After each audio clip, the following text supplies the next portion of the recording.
Hi ಎಲ್ರಿಗೂ ನಮಸ್ಕಾರ ಮತ್ತೆ ಸ್ವಾಗತ ಸನ್ವಿ ಚಾನಲ್ಗೆ. ನಾನು ಶ್ರೀದೇವಿ ನಾಯಕ್. ನಾನಿವತ್ತು ಆರೋಗ್ಯಕರ ಫ್ರೂಟ್ಸ್ ಕಸ್ಟರ್ಡ್ ಹೇಗೆ ಮಾಡೋದು ತೋರಿಸ್ಕೊಡ್ತಾ ಇದ್ದೀನಿ. ತುಂಬ ಸುಲಭವಾಗಿರುತ್ತೆ ಫ್ರೆಂಡ್ಸ್ ರೆಸಿಪಿ. ಮೊದಲಿಗೆ ನಾನಿಲ್ಲಿ ಒಂದು ತೋಪಿಗೆ 4 ಪ್ಯಾಕೆಟ್ ಹಾಲನ್ನು ಹಾಕಿಕೊಂಡಿದ್ದೀನಿ. 4 ಪ್ಯಾಕೆಟ್ ಹಾಲಿಗೆ 2 ಬೌಲಷ್ಟು ಸಕ್ಕರೆಯನ್ನು ನಾನು ಆ್ಯಡ್ ಮಾಡ್ಕೊತಾ ಇದ್ದೀನಿ. ನಿಮಗೆ ಸಿಹಿ ಹೆಚ್ಚು ಬೇಕಂದರೆ ಕ್ವಾಂಟಿಟಿನ ಸ್ವಲ್ಪ ಹೆಚ್ಚು ಮಾಡಿಕೊಳ್ಳಿ. ನನಗೆ ಸ್ವಲ್ಪ ತೋಪು ಫುಲ್ ಅನ್ನಿಸ್ತಾ ಇದೆ, ಬೇರೆ ತೋಪಿಗೆ ಟ್ರಾನ್ಸ್ಫರ್ ಮಾಡಿ ತಗೊಳ್ತಾ ಇದ್ದೀನಿ.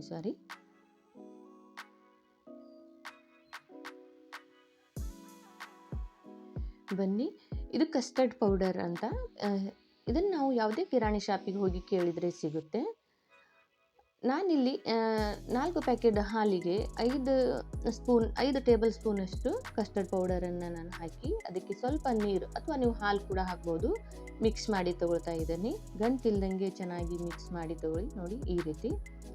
ಈ ಕಡೆ ಹಾಲು ಕೂಡ ನಮಗೆ ಒಂದು 50-60% ಕಾದಿದೆ, ಸಕ್ಕರೆ ಕೂಡ ಕರಗಿದೆ. ಈ ರೀತಿ ನಮಗೆ ಕಾದಿದ್ರೆ ಸಾಕು. ತೀರಾ ಕುದಿಯೋ ತನಕ ಬಿಟ್ಟರೆ ನಾವು ಕಸ್ಟರ್ಡ್ ಮಿಕ್ಸರ್ ಹಾಕುವಾಗ ಬೇಗನೆ ಗಂಟುಗಳಾಗೋ ಚಾನ್ಸಸ್ ಇರುತ್ತೆ. ನೋಡಿ, ಇವಾಗ ನಾನು ಕಸ್ಟರ್ಡ್ ಮಿಕ್ಸರನ್ನು ಹಾಕಿ ಕಂಟಿನ್ಯೂಸ್ ಆಗಿ ಚಮಚೆಯನ್ನು ತಿರುಗಿಸ್ತಾನೆ ಇರಬೇಕು, ಅಂದರೆ ಗಂಟುಗಳಾಗಲ್ಲ ಮತ್ತು ತಳ ಕೂಡ ಹಿಡಿಯೋದಿಲ್ಲ. ಇದೇ ರೀತಿ ತಿರುಗಿಸ್ತಾನೆ ಇರಬೇಕು.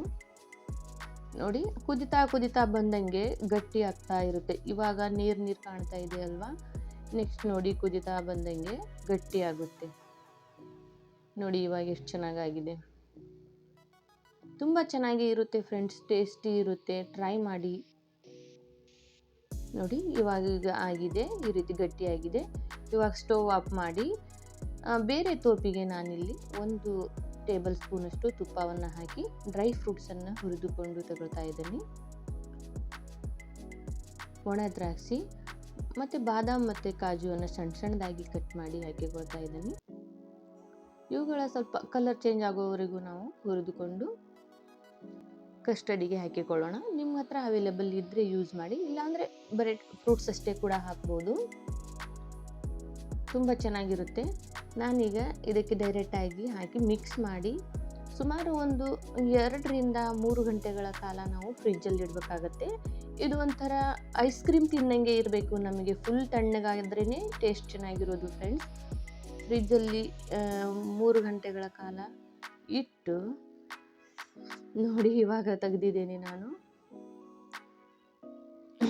ತುಂಬ ಚೆನ್ನಾಗಿ ಬಂದಿದೆ, ಗಟ್ಟಿ ಕೂಡ ಆಗಿದೆ ನೋಡಿ ಫ್ರೆಂಡ್ಸ್. ಇದೇ ರೀತಿ ಇದ್ರೇ ಟೇಸ್ಟ್ ಚೆನ್ನಾಗಿರೋದು. ತೀರಾ ತೆಳು ಆದ ನೀರಾದರೆ ಟೇಸ್ಟ್ ಇರಲ್ಲ, ಗಟ್ಟಿ ಆದ್ರೂ ಅಷ್ಟು ಚೆನ್ನಾಗಿ ಅನಿಸೋದಿಲ್ಲ ತಿನ್ನಲಿಕ್ಕೆ. ಇವಾಗ ನಾನು ಇದಕ್ಕೆ ದಾಳಿಂಬೆ ಬೀಜ ಮತ್ತು 2 ಆ್ಯಪಲನ್ನು ಸಣ್ಣದಾಗಿ ಕಟ್ ಮಾಡಿ ಹಾಕಿಕೊಂಡಿದ್ದೇನೆ. ನಿಮಗೆ ಬೇರೆ ಫ್ರೂಟ್ಸ್ ಕೂಡ ಇಷ್ಟ ಇದ್ದರೆ, ಅವೈಲೇಬಲ್ ಇದ್ದರೆ ಹಾಕಿಕೊಳ್ಳಿ. ನಾನು ಡ್ರೈ ಫ್ರೂಟ್ಸ್ ಕೂಡ ಹಾಕಿದ್ದೇನಲ್ವ, ನನಗೆ ಇದು ಸಾಕನ್ನಿಸ್ತು. ತುಂಬ ಚೆನ್ನಾಗಿರುತ್ತೆ ಫ್ರೆಂಡ್ಸ್. ನೋಡಿ ಇವಾಗ ರೆಡಿಯಾಗಿದೆ ಸರ್ವ್ ಮಾಡಲಿಕ್ಕೆ.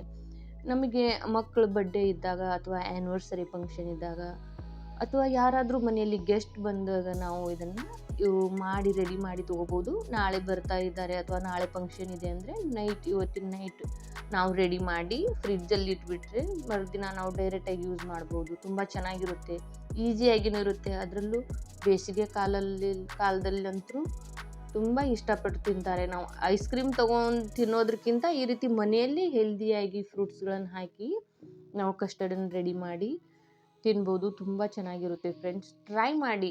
ಮಕ್ಕಳಿಗೂ ಕೂಡ ತುಂಬ ಹೆಲ್ದಿಯಾದ ಫುಡ್ ಇದು.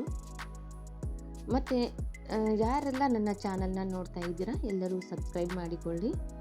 ಹಾಗೆ ಪಕ್ಕದಲ್ಲಿರುವ ಬೆಲ್ ಐಕನ್ನ ಕೂಡ ಪ್ರೆಸ್ ಮಾಡಿ. ಮತ್ತೆ ಸಿಗೋಣ ಬೇರೆ ರೆಸಿಪಿಯೊಂದಿಗೆ. ಅಲ್ಲಿವರೆಗೂ ಎಲ್ಲರಿಗೂ ಬಾಯ್.